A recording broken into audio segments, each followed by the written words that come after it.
So what is non-duality? So before I can say what is it that most non-duality teachers should not talk about, I'm going to first of all talk about what non-duality is. Ooh, yeah. So for those of you that are new to these talks or don't really know what non-duality is, I'm going to start right from the beginning. And for those that are old, then you just have to, enjoy hearing the rerun.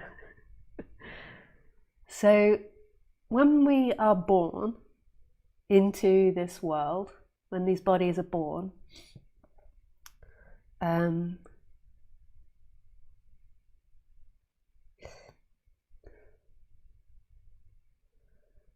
there is no sense of, oh, hello, I'm Lisa. I am this baby. There is just awakeness, this radical awakeness, and the brain isn't working that much yet, and it's quite small, and it's not really perceiving time, so it can't really remember, like, I am the baby yesterday, I'm the baby now, and I'll be a baby tomorrow. It's just awake and conscious and not really having very strong thought processes. It's just like, where's the boob? Am I cold? I need to go for a poo-poo or a wee-wee. That's mostly its agenda, and it's not even thinking that, it's just response. Feed me! Poo-poo! Cold! Hot! And it's just radically alive. It doesn't have a sense of, this is my hand, and that is the world out there. Which, when you've been conditioned for many years to be, I am the body, that's so hard to imagine. There was this awakeness, this pure consciousness, without the sense of, I am something. The mind is so used to thinking of itself as subject-object, as separate. But the baby was just purely awake. And it doesn't mean that the baby doesn't experience pain. If the baby doesn't get its milk on time or get its poo-poo cleaned up, it really expresses its pain. So it's not about not having pain. This is about something prior to pain and pleasure. It's not in that loop. So there is this like awake presence that's right here and not separate from anything. So the baby doesn't have a sense of, I am looking from a baby at a ceiling. There is just ceiling happening. There is just air happening, space happening, sound happening, and not for anybody. It's just a happening. And we dismiss that because we're like, oh yeah, the poor baby, it's like, its brain, isn't working so well. It's a lower experience. Ours is a higher experience. And we dismiss that, and we don't even think about the fact that once we were and we didn't know who we were, and it wasn't an issue. It's an issue now, because what happens is as the baby begins to grow, even from birth, there is this indoctrinization of you, me, you, me.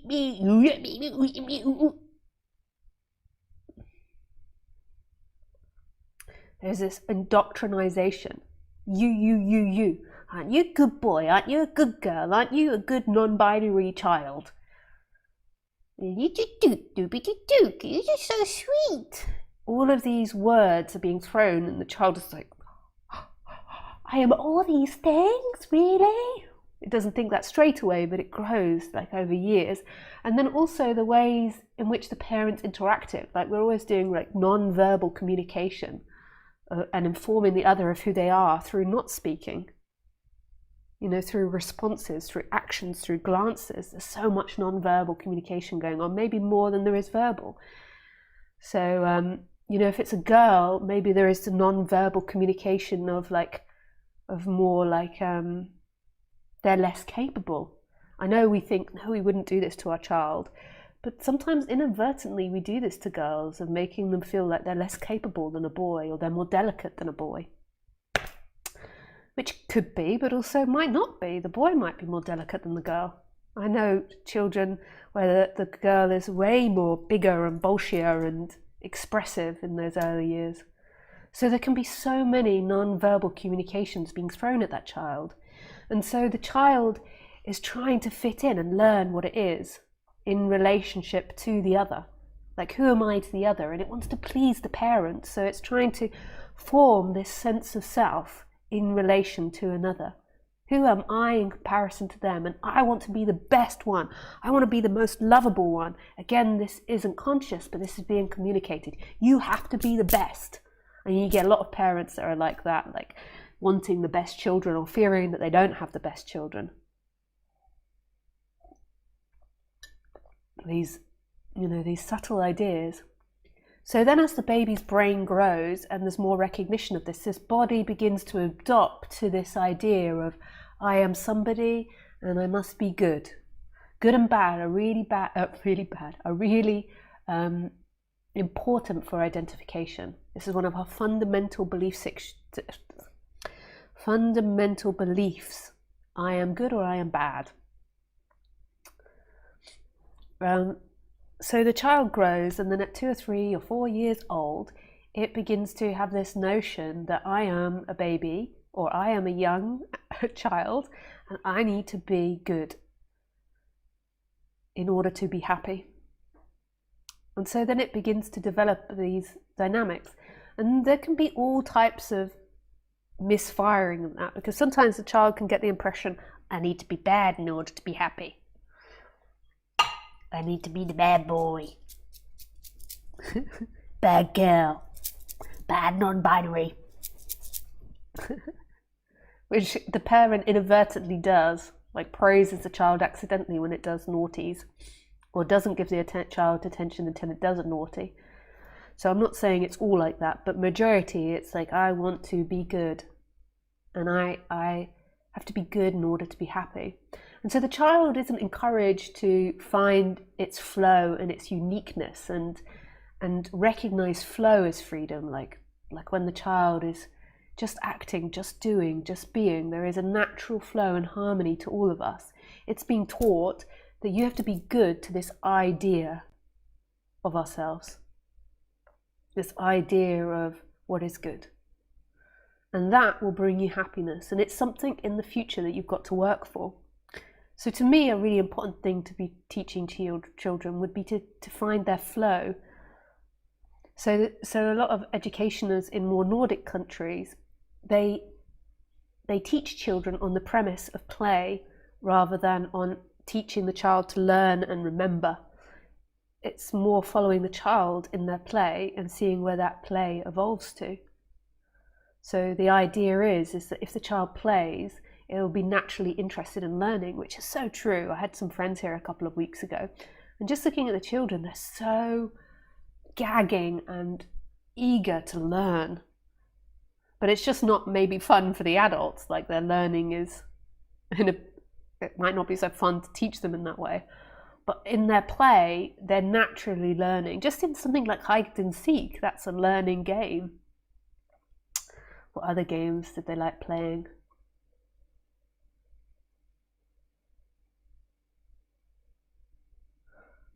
They enjoyed cooking. We did cooking with them, and particularly like touching it, like touching and making a mess. But yeah, touching, and they just want to play. And like one time we were by the river, and I thought it was so sweet. They just had an apple core, and they just got into this thing of like burying the apple core and unburying it. I mean, that's just learning so much if you think about it at that age. Like they're conceptualizing the idea of burying something and digging it up, and what it is to move that dirt, and what the dirt does to them, the fact that they end up filthy. And then they were washing the apple core off in the water. And then they were wanting to see what it would be like to float the apple core and then float their shoes in the river. And the parents were like, no, not the shoes. But I could get it. It's like, yeah, what happens if we put that shoe in the water? What will happen to it? That's learning. That's what play is. I'm not saying let your children do that. Like, you don't want to have really uncontrollable children.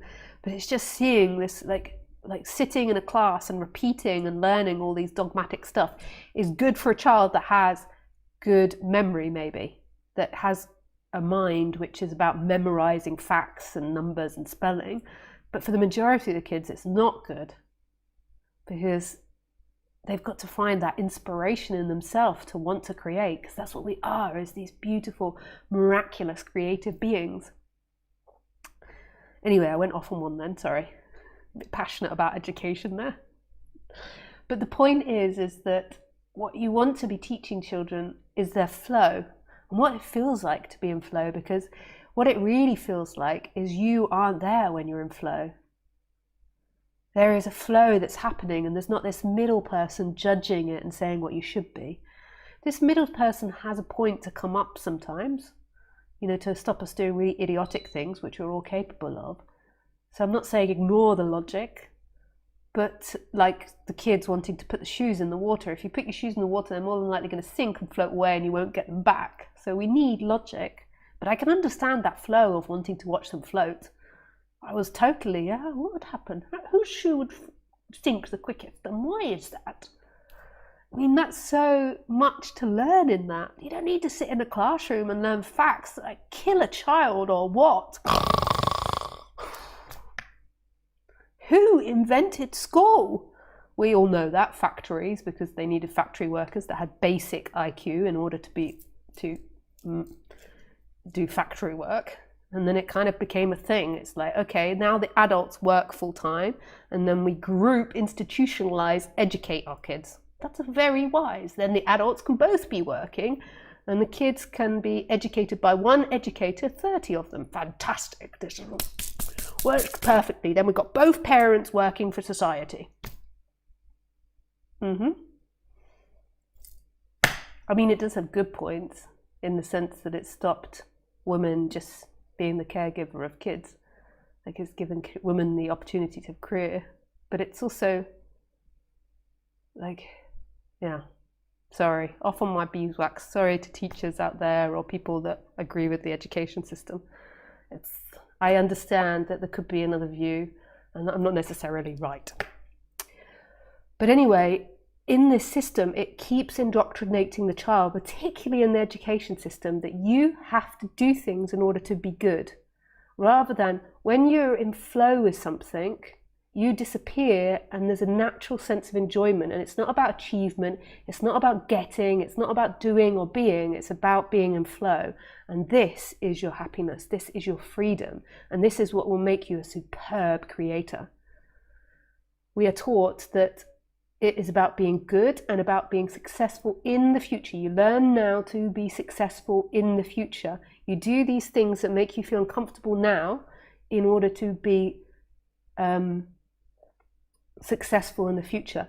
But this thing of success keeps getting further and further away. So it's like passing these tests, then passing more tests, then getting into college, university, passing more tests, then getting home, and then getting kids or a partner, and then getting kids, then earning money and having a particular style house. So it's like these lines of what is a good child keep getting further and further away. So you're never happy in the moment. It's always about the end. It's never about the journey, it's about the end. But we train ourselves in this society to be somebody that is going to achieve happiness in the future. Whereas non-duality suggests that happiness is your flow right now, right here, right now, right here. It's this beingness that is. And when you become yourself, or more yourself on the human level, so you stop trying to be something for the future and be yourself more radically now, it's not about getting over all habits and conditions, it's more losing the attachment to this idea of yourself and just becoming more authentically what it is now. So if you're sad, you're sad. If you're angry, you're angry. It's not about being perfect. If you feel like creating, you create. You also have the logical mind that's like, yeah, if I don't do any cleaning, then I'm going to end up in a shit field. So I have to do cleaning sometimes.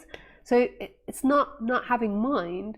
Use the mind, but it's also this other part of us, this part of flow. And to me, the flow is not being identified with this idea of yourself in the future, and this idea of yourself being happy in the future. And it's not this kind of like seeking to become. It is being what you are right now. So when you're doing the washing up, you're really washing up. When you're cooking dinner, you're really cooking dinner. When you're walking the dog, you're really walking the dog. It sounds so simple, eh? But we grow these like momentous identities that have so much attachment to outcome that we kind of live through this fog of ourselves constantly, like, you gotta be this, you gotta be that, you gotta be this, you gotta be that. Got to be successful, got to have a really nice home, got to have 2.4 kids, got to do this, got to do that, got to do this, got to do that. And it's like the suppression of the person. It's like a complete disconnection from the body in a lot of cases. Like you just become a head of your imagination of yourself. And this often produces like lots of worry thought, lots of anxiety, because you're kind of living in the mind, and in a way you've given lots of credence to an instrument that is designed to look for problems in order to fix it and make it better. So you kind of have become somebody that is a problem, because you're not really the mind, you're not really the thoughts, that's just an idea. But ideas are generated in order to be creative and to fix something. So then it's like you become a problem that needs to be fixed. And it's all imagination. Who is this you? Yes, there is habits and conditions, like Lisa has particular habits and conditions. Like she, particular way of being, which you most probably all recognise to be me, more than I most probably recognise to be me, because you can't really view yourself from the outside.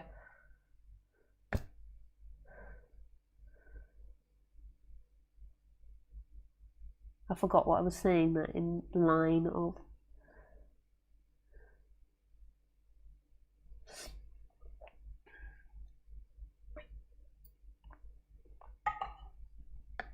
It's about becoming something. I forgot.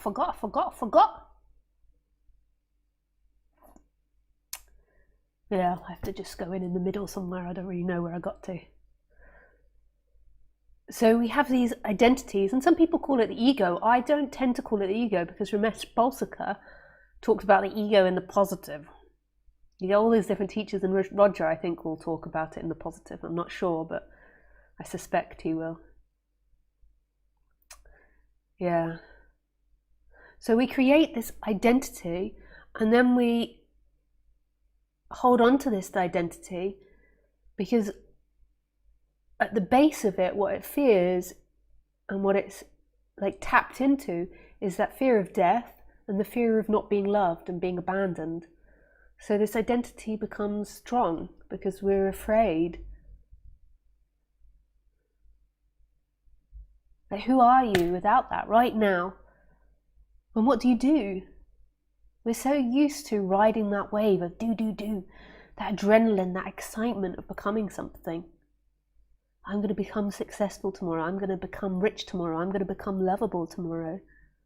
I'm going to lose weight tomorrow. I'm going to be Marilyn Monroe tomorrow. I'm going to get a new dress tomorrow. I'm going to get a new car tomorrow.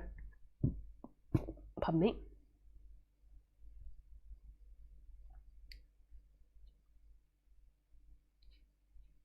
I am going to become. So all these things that you are going to become.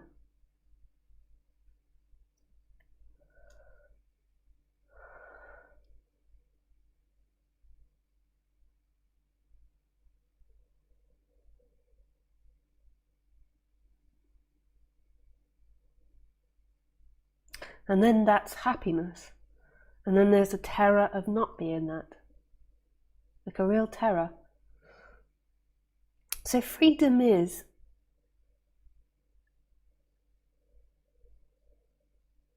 this collapsing of seeking and this going back to what you were prior to being born and as a very young baby, and what you are still now but just forgotten. So it's this awakening of who you are, which is this alive presence that's right now and free. And that's not based on being good or bad or right or wrong or rich or poor. It's free. Like who you are right now is free. And who you are isn't a body-mind that's in relationship with the world. It's not something. Who you are is what is. It's what you've always had.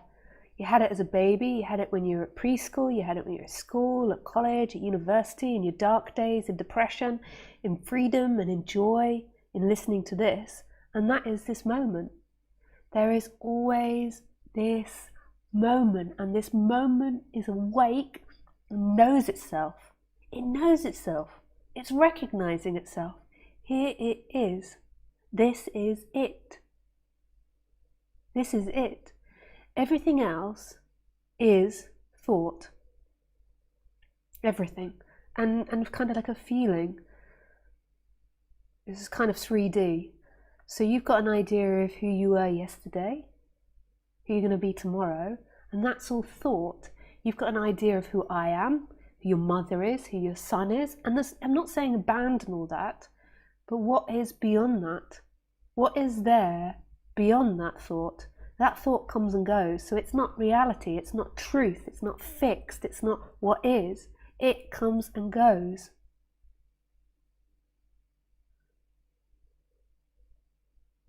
So what is it that doesn't come and go?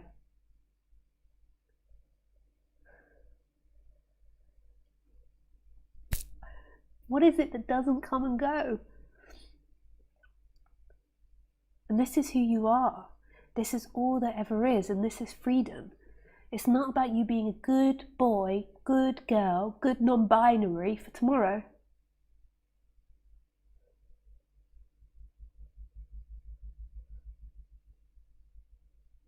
It's not about what you did in the past. You're not guilty or shameful or need to fix something. Just right now, right here.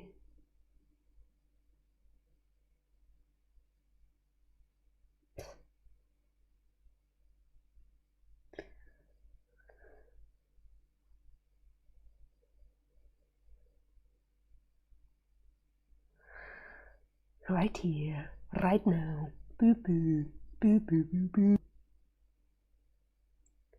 And this is the freedom. It's non-conceptual. It's not thought about. It's beyond right and wrong and good and bad and you and me. And it's so still and silent, and yet it's happening. And you, who you truly are, isn't separate from anything that's appearing. You are the appearances. No separation. And this is love. It's not about you being good. This isn't fair. Fairness is a mind thing. It's not like, if I'm a good girl, come on then become enlightened. If you do have that predisposition, you most probably won't listen to me because it'll be too challenging. You can't work yourself to this, and if you do the most meditation and the most prostrations and the most this and that, you will get to this. This is your nature. It's not about behavior.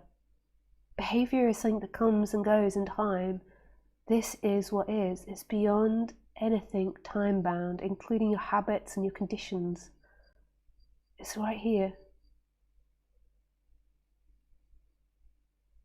Oh, it's so free. It's so wonderful.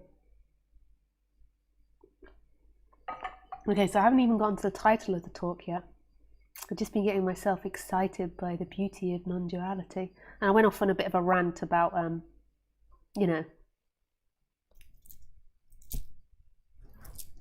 about the education system. I'm sorry, but if you listen to a dyslexic, they're always going to go on a rant about the education system. The education system for a dyslexic is disastrous.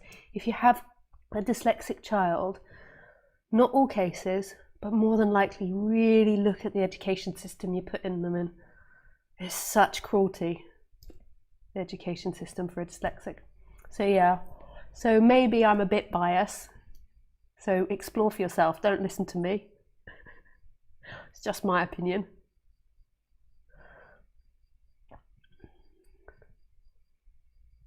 Dyslexia is such a gift if it's seen that way and treated that way. It's so beautiful, dyslexia. It's a different functioning of the brain. That's all it is, and it just doesn't learn well in a classroom setting, in a typical way setting. Yes. Anyway, back to the title of the talk.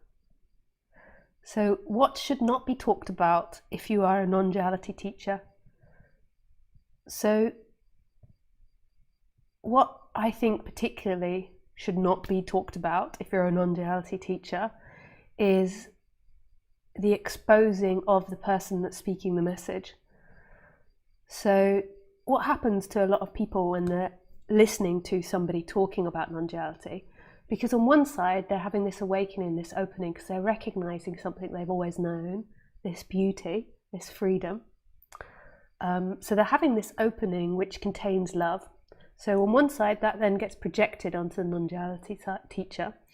And then the next thing is that we, most of the time as humans, we have a predisposition to worshipping a leader. It's most probably part of our survival. And then it's also maybe like unacted out parts in ourselves. So if you see things in me which you haven't acted out or you haven't healed, then sometimes it can get projected onto me. And then also teachers that maybe align with your ideas or your ways of being. Yeah. And all different teachers attract different students, and it's not because of non-duality.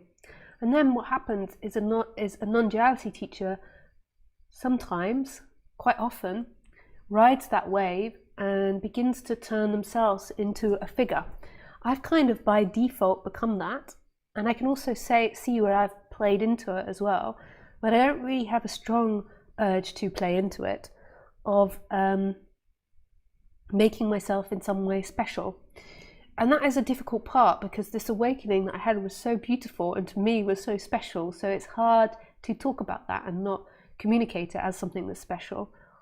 But it's also like not a bit of a negative thing to do to other people, because then it's like, she has something special that I can get to. And all of this is nonsense. That's in your mind. I am in your mind. Everything you're seeing in me is in your mind. So if you have a non-duality teacher in which you're worshipping, it's a delusion. It's an unhealthy dynamic that maybe can create healthy dynamics in the long run, because you begin to see through that, and through worshipping them, then there's some ideas that get dissolved. But a lot of the time, it's not so healthy to do. I don't know the answer to it, because you sit at the front and you express this subject, and then you become the one sat at the front with people watching you, and I don't know how to dissolve that. I think the internet's dissolving it, and something else which might dissolve it, which is really funky, is when we begin to get more online avatars that are realistic.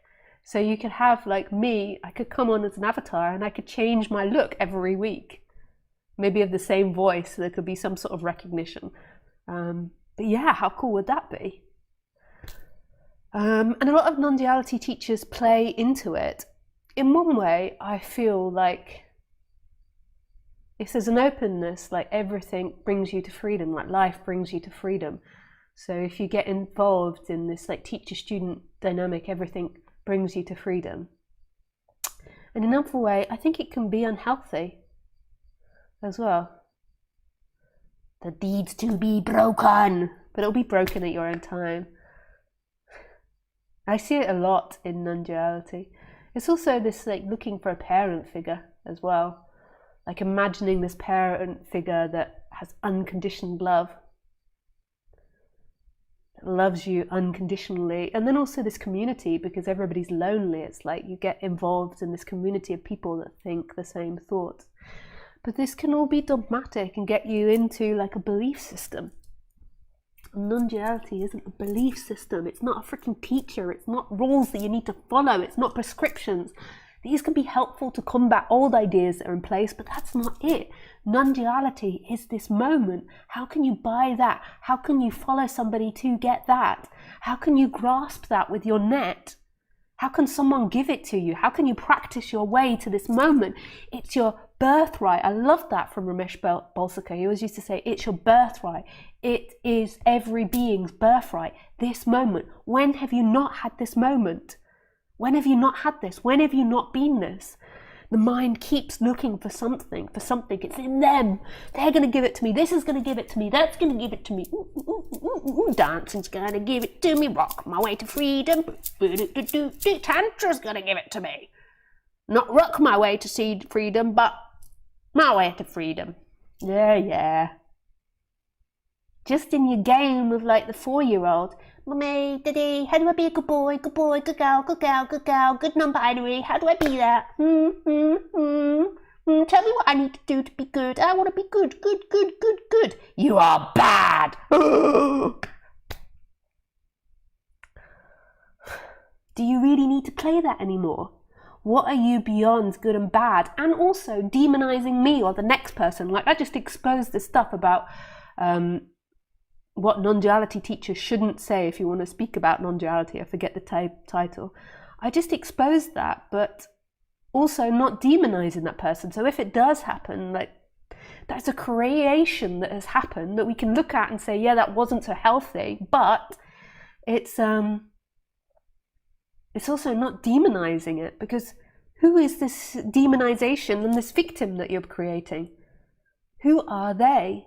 Yeah, there's dynamics that can be victimized, and I'm not trying to deny that. But it's seeing beyond that. What is beyond that? What is beyond that?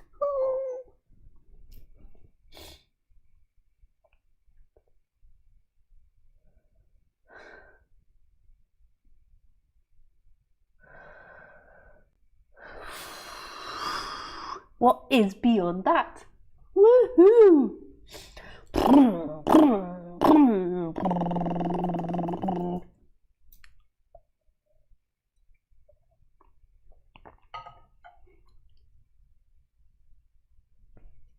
Love. That is what's beyond. Love.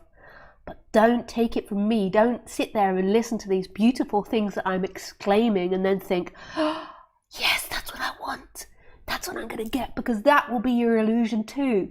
Yeah, I'm expressing it in the positive, but don't be fooled into this like, oh yeah, she says all these positive things, she's selling it for me. Okay, come on then, let's do that. That's an idea too. I'm not even saying don't do it or don't listen. I'm just saying those are ideas that keep you encaged. If you want to improve yourself on the human level, it's most probably better to go into psychology and go to like a really good psychologist, maybe that even knows about non-duality too. Why? Because that's been proven by science. And you know, a lot of these non-duality teachers, including myself, proclaim all these things, but it's not backed up by science in the majority.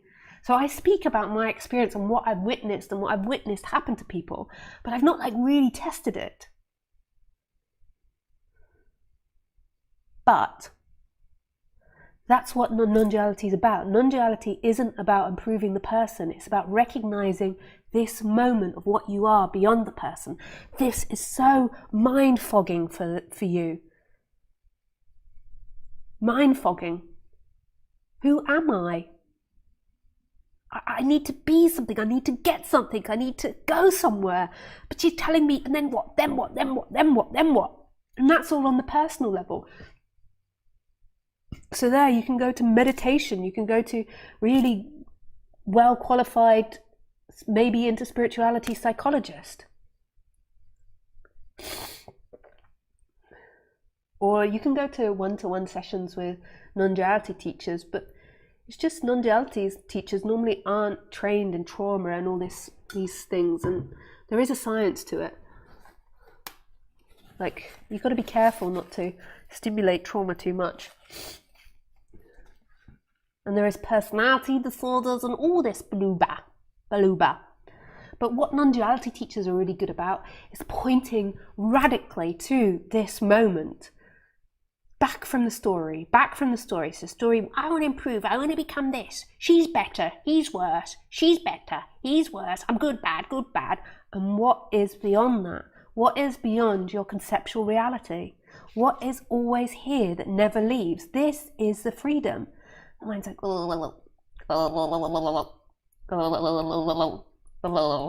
the teeth chatter. I must be good, must be good. That's your biggest hell, being good. It sounds like a good idea, and it's a good idea on the human level to develop this in our traits, to have a conceptualization of good and empathy. But when you're identified with it, that will be your biggest hell. Because there is no good you, and good is always changing. I mean, like, in order to survive, we have to consume a lot of products. And in consuming those products, we have to take from other things, including animals and the lettuces. And if you didn't know, lettuces are alive. They have little tiny squeaky voices. They're like, help, help, help, every time you cut them off and then chop them up. Help, help, help. Even if you're a vegetarian, the amount of mice that you kill and chop up in the flowers and the fertilizers used. So goodness is a very changeable subject, because what is it that we define as good? We define good as survival. We define good as a society that grows. I can tell you that the tree doesn't think that's good. The more humans that survive, the less trees there are. The tree is like, oh.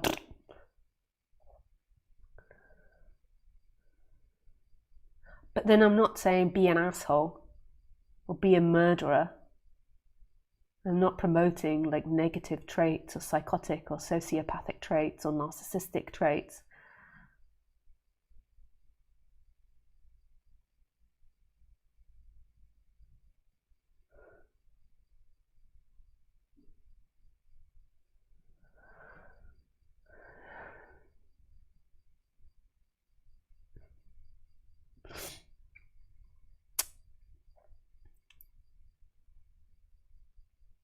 So who are you? All these blah, blah, blah comes out. What is silence in there? What is? What is? Who? The person, the separate identity that there is identification with, it's always about seeking to become something. Good. Seeking to become good. Or bad, because you perceive that as good. But it's always about seeking to become something. And then to avoid things. So if you're not good, then there's shame. You don't want to be shameful. You don't want to be guilty. You don't want to be bad. You don't want to be neurotic. You don't want to be anything that's negative. Just notice that identity, and it becomes a feeling in the body. Whereas actually, when you point this way, where is this body? How big or small are you is that sense of self.